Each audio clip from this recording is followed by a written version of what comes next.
Hello friends, कैसे हैं आप सब। वेलकम बैक एंड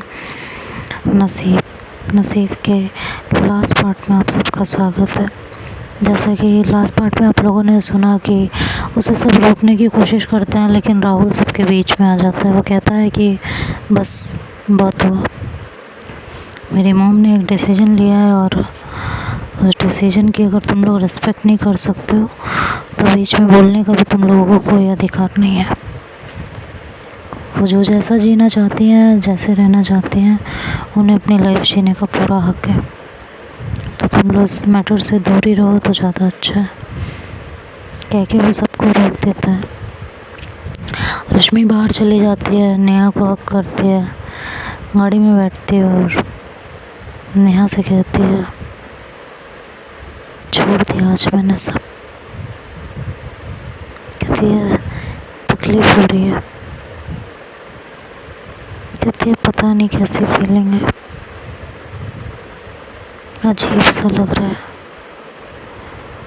पता नहीं सही कर रही हूँ या गलत कर रही हूँ, लेकिन इतना पता है कि आज अगर ये कदम नहीं उठाया तो ज़िंदगी भर इसी में पिसती रहूँगी। और वैसे भी कोई मेरा अपना नहीं है, यहाँ तो कोई नहीं है। जिन बच्चों के लिए सब कुछ सेक्रीफाइस कर दिया, आज उन बच्चों के पास मेरे लिए वक्त ही नहीं है। तो कहती है कोई बात नहीं, इतनी टेंशन मत लो, मैं ले चल रही हूँ ना वहाँ पे जहाँ तुम्हें होना चाहिए। रश्मि कहती है पता नहीं वो भी मुझे अपनाएगी या नहीं। तो वो कहती है अच्छा एक बात बता, अगर वो नहीं अपनाएगी तब क्या करेगी? तो वापस लौट जाएगी इस दलदल में? तो रश्मि कोई जवाब नहीं देती उस समय, वो चुप होती है। उसकी खामोशी देख नेहा भी फिर उससे ज़्यादा कुछ कहती नहीं है। ड्राइव करते हुए उसे धीरे धीरे ले जा रही होती है। रास्ते में हर एक मोड़ दुनिया का एक नया रूप रश्मि आज बहुत टाइम बाद देख रही होती है। वो कहती है कितना कुछ बदल गया ना नेहा। कहती है हाँ। कहती है ऐसा लग रहा है जैसे सदियों बाद आज आसमान में उड़ने निकले हो। कहती है टेंशन मत ले, ये आसमान अब तेरा ही रहेगा, बस अब सब तेरे हाथ में है कि तुझे क्या चाहिए। इधर सृष्टि बताए हुए वेन्यू पे ऑलरेडी पहुंच चुकी होती है। वहाँ सब बैठे हुए होते हैं और सब अपने लाइफ की बातें एक दूसरे से शेयर कर रहे होते हैं, अपने प्यार के बारे में, अपनी मोहब्बत के बारे में। और इसी बीच सृष्टि नेहा को कॉल करती है और कहती है कहाँ रह गई यार तुम? तो कहती है आ रही हूँ, किसी काम में फंस गई थी, बस वो ख़त्म हो गया है और अभी आ रही हूँ, रास्ते में हूँ, थोड़ा टाइम लग जाएगा, तब तक तुम लोग सब बातें करो, मैं आती हूँ। तो कहती है ठीक है जल्दी आना। कहती है जी बिल्कुल जल्दी आऊँगी। तो कहती है चलो ठीक है, फिर कोशिश करना कि जितनी जल्दी हो सके उतनी जल्दी आ जाओ। कहती है अरे ऐसा क्या हो गया, वहाँ तो तुम सबको जानती हो ना, फिर क्या प्रॉब्लम है? कहती है कोई प्रॉब्लम नहीं है, बस मैं सोच रही हूँ यहाँ से जितनी जल्दी निकल सकूँ अच्छा है। अगर टाइम रहा तो मैं सुबह की टिकट कैंसिल करा के अभी इमरजेंसी टिकट लेके चली जाऊँगी, क्योंकि यहाँ रुकना मेरे लिए बर्दाश्त के बाहर हो रहा है। तो कहती है अच्छा ठीक है मैं आती हूँ। इधर कॉल कट करती है तो रश्मि कहती है सृष्टि थी? कहती है हाँ। फ़ोन स्पीकर पे होता है तो रश्मि भी उसकी आवाज़ सुनती है। उसकी आंखों से आंसू छलक जाते हैं, लेकिन वो कुछ बोल नहीं पाती। इधर सब सृष्टि से पूछने लगते हैं आप तो कुछ बताइए अपने प्यार के बारे में, अपनी मोहब्बत के बारे में, या किसी से प्यार ही नहीं किया आपने? तो उसके जो कुछ फ्रेंड्स होते हैं वो कहते हैं क्यों नहीं किया, इसने किसी से तो प्यार किया ही है। पहले तो हमें लगता था कोई लड़का है, लेकिन जब इस प्रोटेस्ट में शामिल हुई तब एहसास हुआ कि नहीं कोई लड़की है। तो आज तो हम भी जानना चाहते हैं सृष्टि कि आखिर वो कौन है जिसके लिए तुम इतनी परेशान रहती हो, जिसके लिए तुम्हारी आंखों में वो तड़प दिखाई देती है। कौन है वो? तो रश्मि सृष्टि जो है चुप रहती है थोड़ी देर। सब उससे बहुत पूछते हैं, बहुत रिक्वेस्ट करते हैं, तो कहती है थी मेरी मोहब्बत। तो तुम दोनों साथ नहीं हो समाज की वजह से? कहती है हाँ। तो सब उससे पूछते हैं कि बताइए कुछ तो और बताइए, कैसे क्या हुआ था, क्यों नहीं हो साथ में, वगैरह वगैरह। तो वो सब कुछ थोड़ा थोड़ा करके बताती है। तो सब कहते हैं इसका मतलब तो धोखेबाज निकली। कहते हैं नहीं, धोखेबाज नहीं थी वो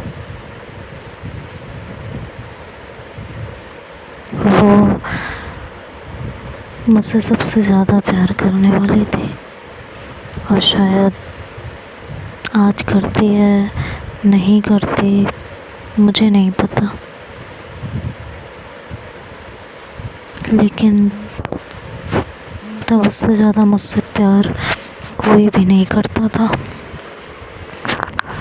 तो अगर आज वो आपके सामने आए तो क्या अपना लोगी? तो सृष्टि चुप हो जाती है। सब उससे बार बार पूछते हैं बताइए ना, अगर आज वो आपके सामने आए तो क्या अपना लेंगी आप?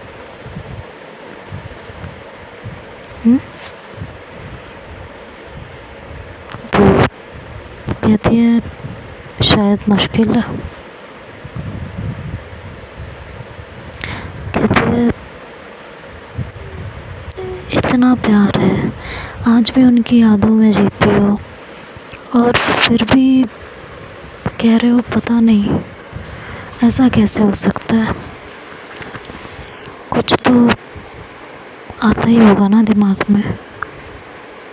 कहती है जो चीज़ें हो नहीं सकती उसके बारे में सोच के फ़ायदा नहीं है, ना वो यहाँ कभी आएगी, ना मैं उसे अपनाने और ना अपनाने के असमंजस में पड़ूंगी। वो राहें बहुत पीछे छूट गई हैं। तो सब चुप रहते हैं 2 मिनट। फिर उसकी फ्रेंड कहती है कि कुछ और बताओ अपने प्यार के बारे में। तो सृष्टि जहाँ बैठी होती है वहाँ से उठती है, उसकी फ़ोटो अपने बैग से निकालती है, उसे देखती है थोड़ी देर तक और कहती है कि क्या बताऊँ, मेरे पास वर्ड्स नहीं है अपने प्यार को डिस्क्राइब करने के लिए। क्या कहूँ क्या ना कहूँ कुछ समझ नहीं आ रहा है। तो कहती है कुछ तो कह दो। कहती है कैसी लग क्या क्या ख्याल क्या आते हैं आपके दिमाग में उनको याद करके? तो सृष्टि 2 मिनट तक सोचती है और कहती है चलो गा के बताती हूँ क्या दिमाग में आता है मेरे। तो वो एक सॉन्ग में डेडिकेट करती है अपने दर्द को। आप लोग ध्यान से सुनिएगा, शायद फील कर पाए, पता नहीं मैं उस फील से सुना पाऊँगी कि नहीं, लेकिन शायद आप लोग फील कर पाए। तो गाते हैं कि कितनी दर्द भरी है तेरी मेरी प्रेम कहानी, हो कितनी दर्द भरी है तेरी मेरी प्रेम कहानी, सात समंदर जितना अपनी आँखों में है पानी, कितनी दर्द भरी है तेरी मेरी प्रेम कहानी, सात समंदर जितना अपनी आँखों में है पानी, मैं दिल से दिल मुझसे करता हो, मैं दिल से दिल मुझसे करता है, बस तेरी बातें सावन आने से पहले आ जाती हैं बरसातें, ओ घर आजा परदेसी, कि तेरी मेरी एक जिंदगी, कि घर आजा परदेसी, कि तेरी मेरी एक जिंदगी, कि घर आजा परदेसी, कि तेरी मेरी एक जिंदगी। और कहते कहते उसकी आंखों से आंसू छलक आते हैं, सब थोड़ी देर के लिए वहाँ खामोश हो जाता है। सच में सृष्टि ने बहुत इंतज़ार किया होता है रश्मि का, इतना इंतज़ार किया आज उसका इंतज़ार ख़त्म हो चुका होता है। अब उसके पास कोई वजह नहीं बचती उसका इंतज़ार करने की, और उसकी आंखों से आंसू गिरने लगते हैं। वो रश्मि की फ़ोटो देख के रोने लगती है। उसके फ्रेंड्स आके उसे पकड़ते हैं और कहते हैं यही रहती है। कहती है हाँ। कहती है तो मिल क्यों नहीं लेती हो, एक बार उसे अपना क्यों नहीं लेती हो। कहती है नहीं, अब नहीं, बहुत मुश्किल से खुद को संभाला है और अब नहीं। वो गाने की लाइन ऐसे ही नहीं गाई थी मैंने, वो सच है कि जब मैं मेरे दिल से उसकी बातें करते हैं ना तो सिर्फ आंखों में आंसू आते हैं। इतनी देर में रश्मि वहाँ पहुँचती है, वो बाहर से खड़ी होके सब सुन रही होती है, तो उसकी भी आंखों में आंसू आ रहे होते हैं। रश्मि वहाँ खड़ी होके सब सुनती है और उसको अंदर से बहुत दर्द हो रहा होता है। वो देखती है कि आज उसकी वजह से सृष्टि की क्या हालत हो गई है, वो उसके बिना कितना तड़प रही है। तो नेहा उससे कहती है अंदर चलो, तो रश्मि के कदम ही नहीं उठ रहे होते अंदर जाने के लिए, बस रो रही होती है। कहती है कैसे जाऊँ, इतना रोते हुए देख रही हूँ मैं, कैसे जाऊँ। तो कहती है अपने प्यार का एहसास दिलाओ ना उसे और चलो अंदर, उसे ये एहसास दिलाओ कि तुम लौट आई हो, तुम सिर्फ उसकी थी, उसकी हो और हमेशा उसी की रहोगी। चलो अंदर।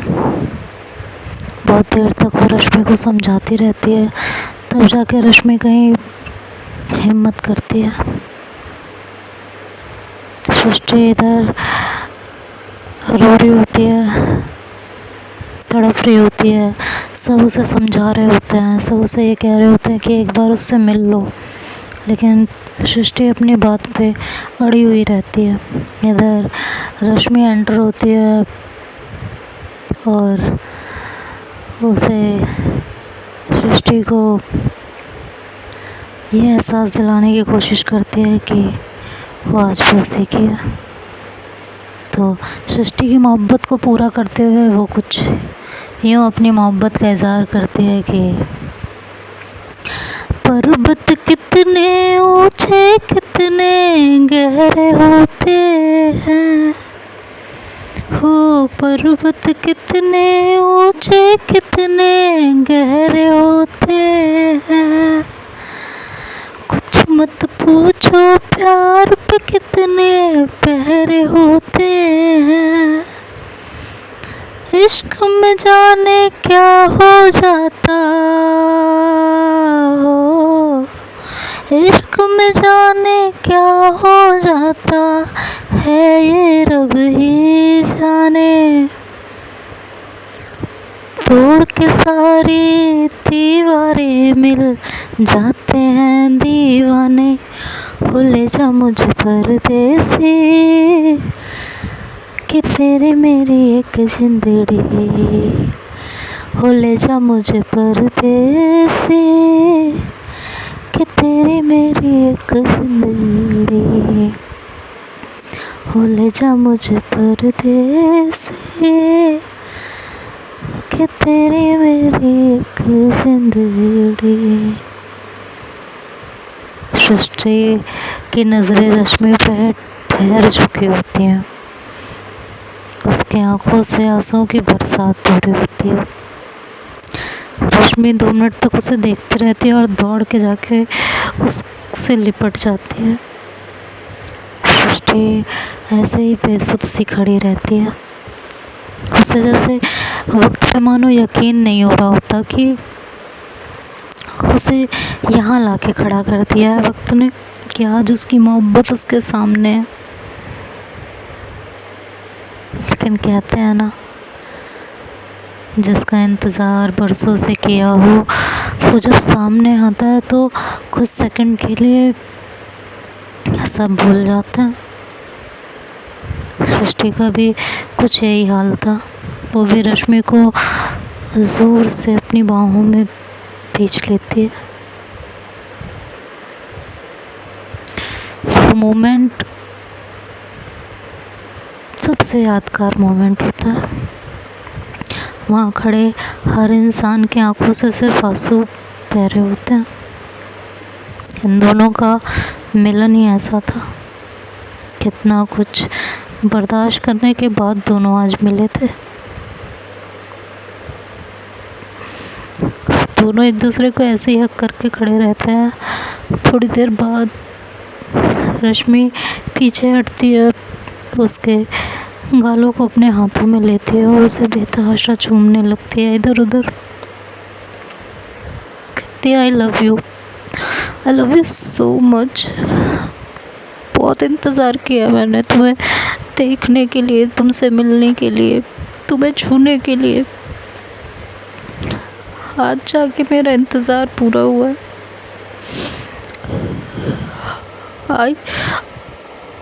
I missed you so much.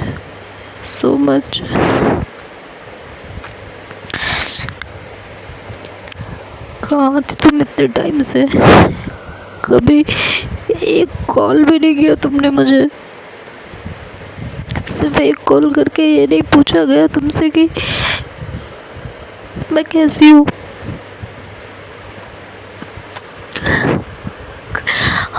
I love you, Srishti, I love you।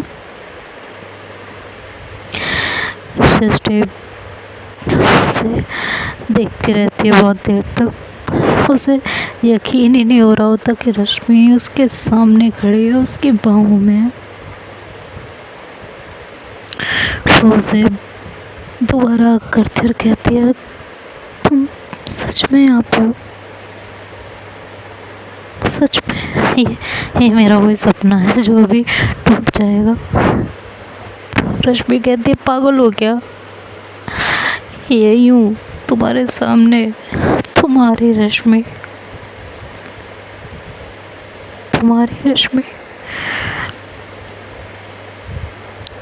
आखिरकार हम जीत गए।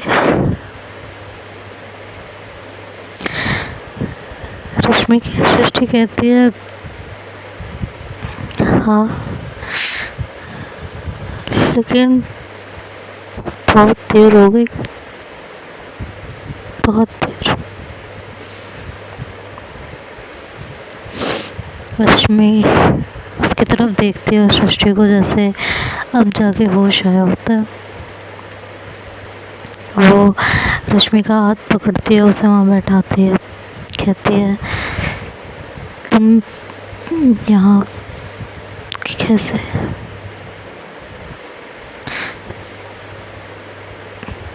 रश्मि कहती है प्लीज़ अभी कोई सवाल नहीं, मुझे बस खुद को महसूस करने दो। बरसों का इंतज़ार है, बरसों से मैंने तुम्हारा इंतज़ार किया है, अभी कोई सवाल मत करना। और ये कह के वो उसे दोबारा कर लेती है। 10-15 मिनट वो दोनों एक दूसरे को और हक करके खड़े रहते हैं, एक दूसरे को महसूस कर रहे होते हैं। वहाँ खड़ा हर इंसान तालियां बजाने लगता है।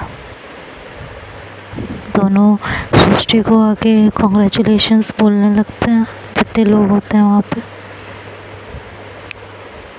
कहते हैं, उसकी फ्रेंड कहती है देखो किसी ने सही कहा है, मोहब्बत अगर सच्ची हो ना तो वो आखिरकार मिल ही जाती है, चाहे जब मिले, चाहे कितना ही इंतज़ार क्यों ना करना पड़े। जब मोहब्बत सच्ची होती है तो उससे हमें कोई जुदा नहीं कर सकता, और ये इन दोनों ने साबित कर दिया। सब वहाँ से कह के जाने लगते हैं धीरे धीरे।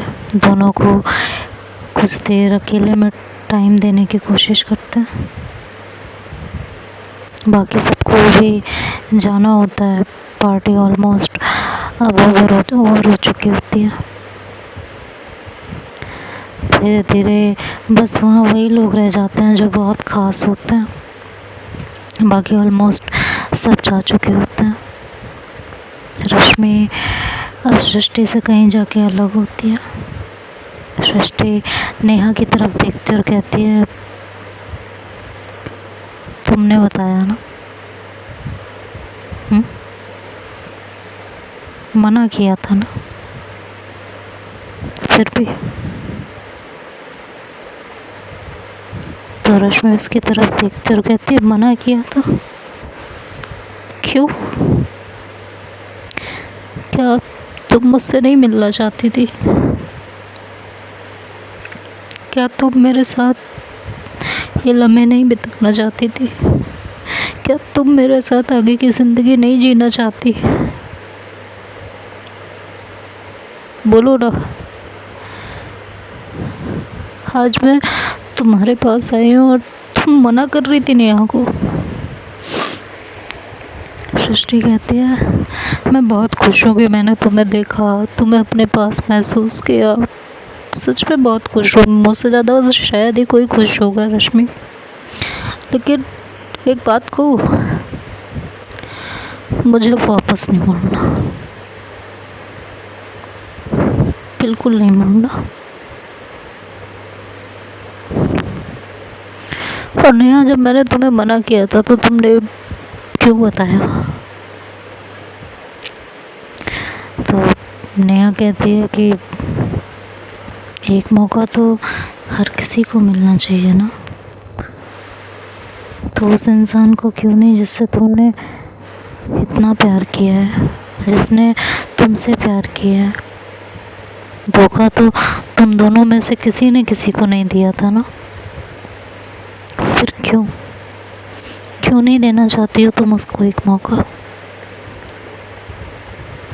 सृष्टि कहती है मेरे लिए आसान नहीं है, बिल्कुल आसान नहीं है, मैं ये मौका नहीं दे सकती हूँ, सॉरी। रश्मि नेहा से कहती है नेहा मुझे और सृष्टि को अकेले में कुछ बात करनी है।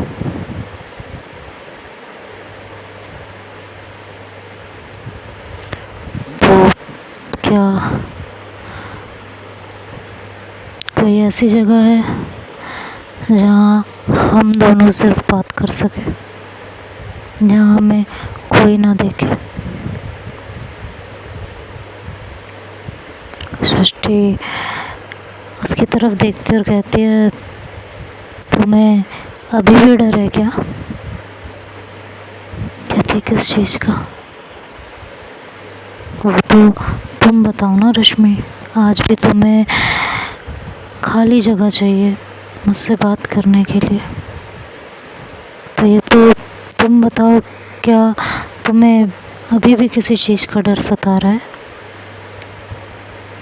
अब तो सब लीगल हो गया है, उसके बाद भी तुम्हें सोसाइटी, इज्जत, इन सब का डर है। कहती है नहीं, तो यहीं बात करो ना जो बात करनी है। कहती है ठीक है, बट क्या कुछ बातें हम अकेले में नहीं कर सकते? तो वहाँ से सृष्टि के फ्रेंड्स और नेहा सब बाहर चले आते हैं। रश्मि सृष्टि की तरफ देखती है और कहती है इतनी रूट कब से हो गई हो? सृष्टि कहती है ज़िंदगी रूट कर देती है। क्या तुम्हें मुझसे प्यार नहीं है? बहुत है, बेपनाह है। मेरे साथ अपनी आगे की ज़िंदगी नहीं जीना चाहती? कैसे जीऊँ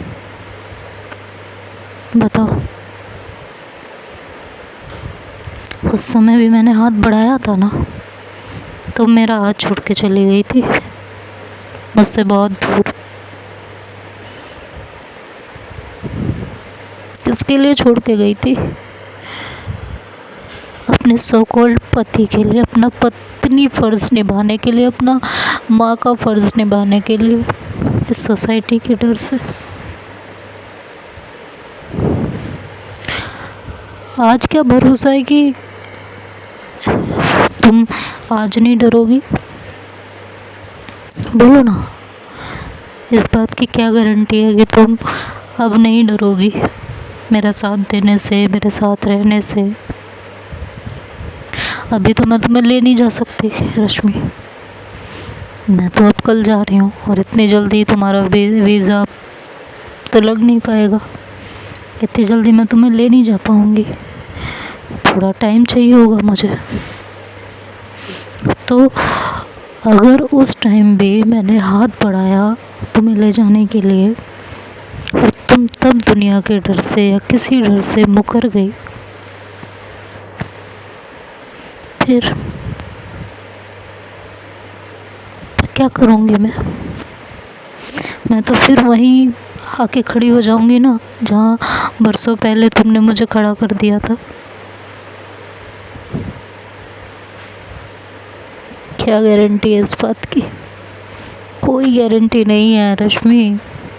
फिर से तुम्हारा पत्नी मुँह जाग उठेगा, माँ का मुँह जाग उठेगा, और अब तो तुम सास भी बन गई हो, तो सास का मुँह भी जाग सकता है। फिर से तुम अपने फ़र्ज़ निभाने वापस ना चली जाओ। इसलिए मैं उन राहों में वापस नहीं लौटना चाहती। तुम चाहोगी तो हम अच्छे दोस्त बन सकते हैं, लेकिन इससे ज़्यादा और कुछ नहीं। रश्मि कहती है दोस्त, तुमसे इतनी मोहब्बत करने के बाद सिर्फ दोस्ती, वो नहीं हो सकता मुझसे। तुम अपनी जगह बिल्कुल सही हो, तुम्हारा डर बिल्कुल सही है। तुम मुझे नहीं अपनाना चाहती हो, कोई बात नहीं, मैं तुम्हें फोर्स नहीं करूँगी, ना तुम्हारे आगे गिड़गिड़ाऊँगी। तो सृष्टि कहती है फिर अब क्या करोगी? मैं अब तुम्हें अपने साथ नहीं रख सकती हूँ, तुम्हें वापस से वो प्यार नहीं दे सकती हूँ, तो अब क्या करोगी? वापस उसी दलदल में चली जाओगी? हाँ, वापस वही तिरस्कार सब कुछ झेलोगी? इसके अलावा तुम और कर भी क्या सकते हो? तो रश्मि हंसती है और कहती है मैंने वो घर इसलिए नहीं छोड़ा था कि तुम मुझे अपना लोगी और अपने साथ ले जाओगी। तुम्हें देखने का, तुम्हें छूने का, तुम्हें हक करने का एक बार दिल था, और एक उम्मीद थी कि शायद हम दोनों वापस से एक हो सकते हैं। लेकिन अगर तुम नहीं होना चाहती हो तो कोई बात नहीं, मैं तुम्हें फोर्स नहीं कर रही, लेकिन उस घर में मैं वापस नहीं जाऊंगी। उस घर को छोड़ के आई हूँ तो अब पूरी तरह छोड़ के आई हूँ। उसमें वापस जाने के लिए वापस यहाँ नहीं आई हूँ। अकेले रहूँगी, चाहे जैसे रहूँगी। और अब तक तुमने मेरा इंतज़ार किया था ना, अब मेरी बारी है, अब मैं तुम्हारा इंतज़ार करूँगी। सृष्टि कहती है सब कहने की बातें हैं रश्मि। जहाँ ज़िंदगी ने ठोकर मारने स्टार्ट की ना, वापस से वहीं पहुँच जाओगी तुम। रश्मि कहती है ठीक है, वो तो वक्त बताएगा, वक्त बताएगा। सृष्टि वहाँ से उठ जाती है और कहती है ध्यान रखना अपना। होप सो तुमने जो डिसीजन लिया है उसे ऐसे ही निभा पाओ। भगवान तुम्हें हिम्मत दे। ध्यान रखना अपना। मुझे अब चलना चाहिए, नहीं तो तुमसे जुदा होना मुश्किल हो जाएगा। रश्मि कहती है ठीक है, तुम भी अपना ध्यान रखना।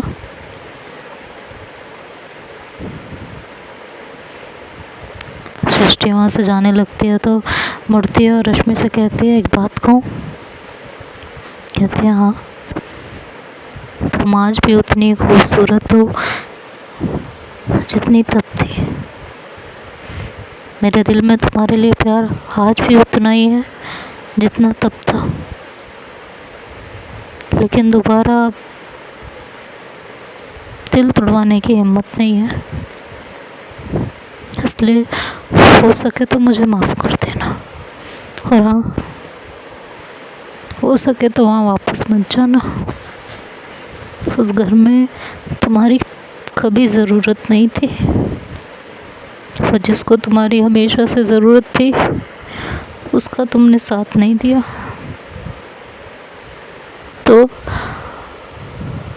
अब हो सके तो मत जाना वहाँ। बाकी तुम्हारी ज़िंदगी है, तुम जो सोचोगे सही सोचोगे। Good luck. ठीक है कि वो जाने लगती है तो रश्मि कहती है सुनो ना। कहती है हाँ बोलो। कहती है आई लव यू, अपना ध्यान रखना। और क्या जाने से पहले क्लास तक नहीं करोगी? बोलो ना। सृष्टि आकर रश्मि को दोबारा से हक कर लेती है। रश्मि उसके कान में कहती है जाओ, लेकिन मुझे हमेशा तुम्हारा इंतज़ार रहेगा, हमेशा। जितना तुम मेरे इंतज़ार में तड़पी हो, अब मेरी बारी है। ध्यान रखना अपना। सृष्टि रश्मि से अपना हाथ छुड़ाती है, जाने लगती है तो रश्मि उसे अपने पास खींचती है और उसके होठों पे अपने होठों को रखती है। उसे एक पैशनेट किस करती है और फिर उसे छोड़ देती है। सृष्टि बहुत देर तक उसे खड़ी होकर देखती रहती है और फिर अपने आँखों से आंसू को पूछती है और वहाँ से चली जाती है। दोबारा पीछे मुड़ के नहीं देखती।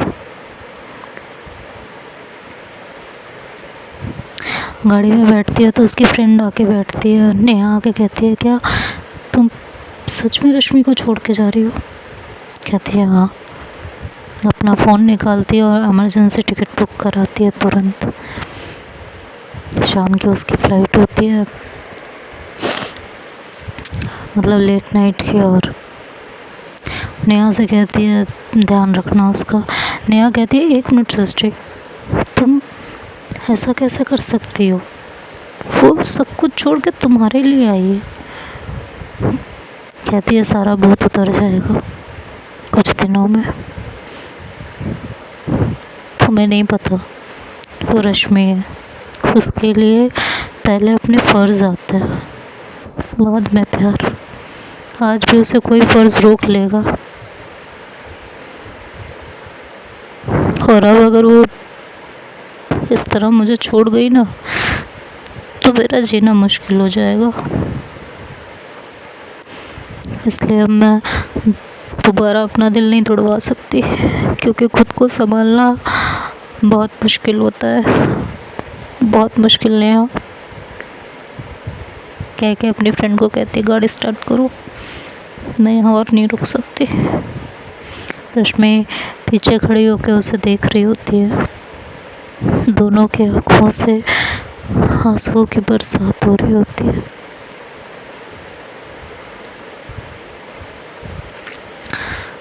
वहाँ से वो निकल जाती है। रश्मि उसे जाता हुआ देख के तड़प उठती है और वही बैठ के रोने लगती है।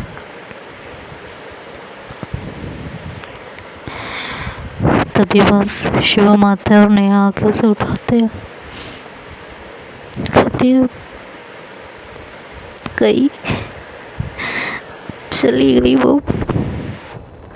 तुमने रोका क्यों नहीं यार रश्मि उसको? कैसे रोकती पे उसको? क्या कह के रोकती? जो मैंने बरसों पहले उसके साथ किया था, उसके दिल में वो डर होना लाजमी है। मैं इंतज़ार करूँगी उसका, आएगी वो, ज़रूर आएगी एक दिन मुझे ले जाने। और नहीं भी आएगी तो कोई बात नहीं।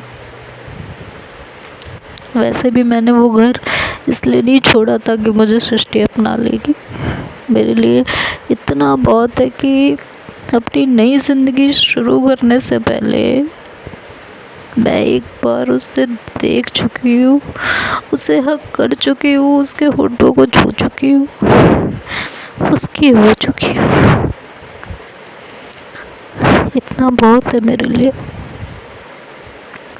और वहाँ से रश्मि की ज़िंदगी की एक नई शुरुआत होती है। वो अपनी ज़िंदगी अपने शर्तों पे जीना स्टार्ट कर देती है।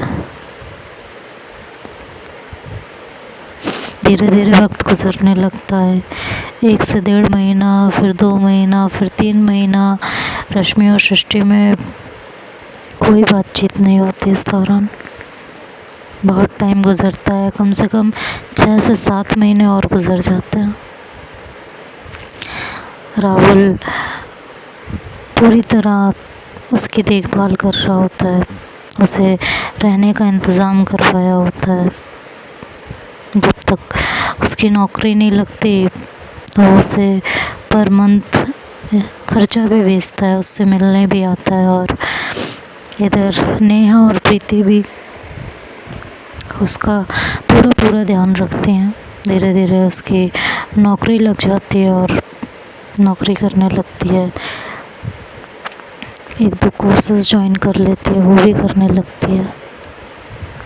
एक दिन नेहा का फ़ोन बजता है रात में। नेहा उठती है तो देखती है कि सृष्टि का नंबर होता है। फ़ोन उठाती है और कहती है हाँ सृष्टि, इतनी रात को सब ठीक है ना? कहती कहती है हाँ सब ठीक है। रश्मि कैसी है? गई वापस अपने घर। 6 महीने हो चुके हैं, अब तो पोता पोती ना खिला रही हो। तो कहती है गलत हो तुम। वो वापस मुड़ के नहीं गई उस घर में, और इन 6 महीनों में जो कुछ भी हुआ होता है वो सब कुछ एक एक करके सृष्टि को बता देती है। सृष्टि जब ये सुनती है तो उसकी आंखों से आंसू बहने लगते हैं। वो उससे कहती है कि मैं आ रही हूँ उसे लेने के लिए, सुनो उसे बताना मत। कहती है तुम्हें तो उन राहों पे चलना ही नहीं था ना। कहती है उस समय यकीन नहीं था कि वो सब कुछ छोड़ के मेरे पास आई है, डर गई थी। होप तुम मेरी सिचुएशन समझ सको। आज यकीन हो गया है कि वो सिर्फ मेरे लिए, आज यकीन हो गया। मैं उसे लेने आ रही हूँ।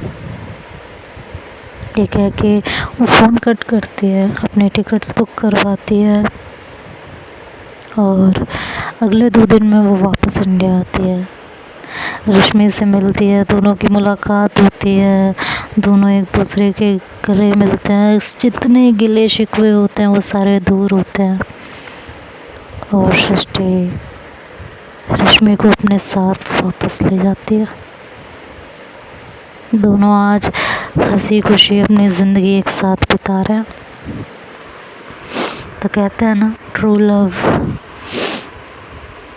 कभी खोता नहीं है कोई, किसी न किसी रूप में वो हमेशा साथ रहता है। और सच्चे प्यार का मतलब तो वैसे भी एक साथ होना तो नहीं होता ना, ये तो किस्मत की बात है। इन दोनों ने अपने नसीब में बहुत कुछ देखा, इनके नसीब ने इन्हें बहुत कुछ दिखाया, मिला, जुदा किया, फिर मिलवाया, फिर जुदा किया, लेकिन फाइनली दोनों एक दूसरे के साथ थे। इन सब में सबसे ज़्यादा खुशी नेहा और राहुल को हुई, उसको शिवम को हुई थी। राहुल आज भी चीज़ों को समझने की सिर्फ कोशिश करता रहता है। उसकी ज़िंदगी में भी एक लड़की आ चुकी है, और शायद अब वो चीज़ों को समझने लगे, और शायद ना भी समझे। शायद प्यार उसे बदल दे और शायद ना भी बदले। कनिष्का को धीरे धीरे अपनी गलतियाँ रियलाइज़ हो जाती है। वो फ़ोन पे बात करके रश्मि से माफ़ी मांगती है और उसे एक अच्छी लाइफ जीने के लिए इनकरेज करती है। तो ये थी नसीब। इन दोनों के नसीब ने बहुत कुछ दिखाया, और आज फाइनली दोनों को एक दूसरे के साथ लाके खड़ा कर दिया था। तो wish good life Rashmi and Srishti. दोनों आज खुश हैं, इससे अच्छी बात और क्या हो सकती है। तो इसी के साथ आज नसीब का द एंड होता है। प्रीति और नेहा भी अपनी ज़िंदगी में खुश है, वो भी इस कंट्री से बाहर चले गए हैं सही से जीने के लिए, और सृष्टि और रश्मि के साथ ही रहने लगे हैं। मतलब अलग रहते हैं लेकिन पास में रहते हैं। तो दोनों कपल अपनी अपनी ज़िंदगी में खुश हैं, इससे ज़्यादा और क्या चाहिए। सो याद रखिएगा, कभी कभी ज़िंदगी में अपने प्यार को सैक्रिफाइस करना पड़ता है कुछ चीज़ों को पाने के लिए। अब रश्मि ने उस समय जो भी प्रायोरिटीज़ समझे उस समय वो किया, लेकिन उसे फाइनली अपना प्यार मिल गया, और सैक्रिफाइस करने के बदले में मिला उसे शिवम जैसा बेटा। शायद उसने वो सैक्रिफाइस ना किया होता तो उसे सृष्टि मिल जाती, लेकिन शिवम जैसा बेटा कभी नहीं मिल पाता। आज उसके पास उसका प्यार भी है, उसका बेटा भी है, उसकी बहू भी है।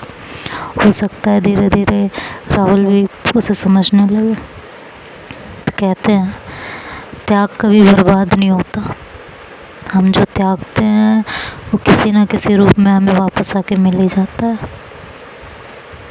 रश्मि और सृष्टि ने बहुत कुछ खोया, लेकिन फाइनली दोनों ने एक दूसरे का साथ पा ही लिया। सो बाय बाय, टेक केयर। और अब नेक्स्ट स्टोरी के साथ, नई स्टोरी के साथ कुछ दिन बाद मिलते हैं। सो बाय बाय।